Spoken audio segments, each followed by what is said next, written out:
Oi pessoal, tudo bem? Aqui é o psicólogo Eduardo Catalano. Sejam bem-vindos aqui ao meu canal de vídeos, seja pelo YouTube ou pelo Facebook. E no vídeo de hoje eu vou falar de uma fobia específica, que é a emetofobia.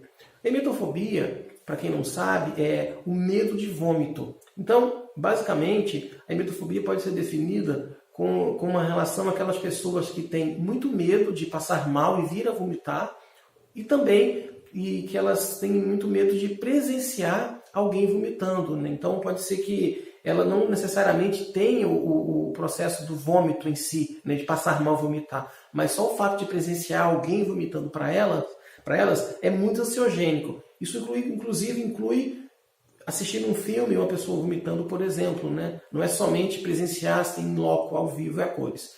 Agora, o que é importante a gente chamar a atenção em relação à emetofobia? Primeiramente, que geralmente essas pessoas que passam por esse transtorno, elas têm determinados comportamentos de segurança para que elas consigam evitar vomitar ou presenciar alguém vomitando, de modo que elas acabam evitando, na verdade, fazer muitas coisas que normalmente as pessoas costumam fazer e coisas que elas também gostariam de fazer. Então é o caso daquela pessoa que não pega avião, por exemplo, porque ela tem receio de que alguém vomite no avião. Inclusive, se ela vê aquele saquinho que no avião das companhias colocam para saco de vômito, né? Existe isso. Isso para ela já é muito difícil de lidar. Elas evitam também em restaurantes, porque em restaurante é um ambiente que alguém pode passar mal e vomitar também. Elas evitam ir, por exemplo, num local como hospital, por exemplo, que obviamente é um local que muitas pessoas estão doentes e eventualmente ela pode se deparar com uma situação como essa. Elas também evitam ter contato com pessoas que estão doentes, porque supostamente essas pessoas podem vir a vomitar. Além disso, tem casos de pessoas que evitam até brincar com criança, pegar um bebê no colo, porque eventualmente o bebê pode vir a vomitar. E num caso até mais complicado, existem mulheres que evitam a gravidez, né, a gestação, porque a gestação pode sobreviver alguns enjoos, e esses enjoos podem ocasionar algum tipo de vômito. E isso para elas também é muito, muito difícil de lidar. De modo que a gente está falando um pouco, né, desse processo da evitação que acomete essas pessoas, em que elas às vezes não têm necessariamente um transtorno, por exemplo, de ansiedade social. Por exemplo, quer dizer, o medo não é de passar vergonha em público se estiver comendo alguma coisa. O medo delas, né, é de passar constrangimento de vir a vomitar. Então é um pouquinho diferente. Mas, de qualquer maneira, é sempre importante, quando a gente tem uma situação de emetofobia, analisar também se não há uma ansiedade social, ou um transtorno de ansiedade generalizada, ou até mesmo o TOC, que é o transtorno obsessivo compulsivo. Desse modo, se a pessoa começar a perceber-se nessas situações em que ela começa a evitar muitos eventos, começa a evitar muitas interações, ela também pode desencadear um processo depressivo, em função das evitações que ela ocasionou na vida dela, né? E o perigo da evitação é que quanto mais a pessoa evita, mais ela tende a reforçar esse comportamento. Só que o preço que ela paga é muito alto. Então, um processo depressivo pode sim ocorrer em função da pessoa ter evitado durante muitos anos fazer algo que ela sente vontade de fazer, que às vezes é ir para uma festa com os amigos, ir no aniversário de uma pessoa querida, participar de um almoço de família no final de semana.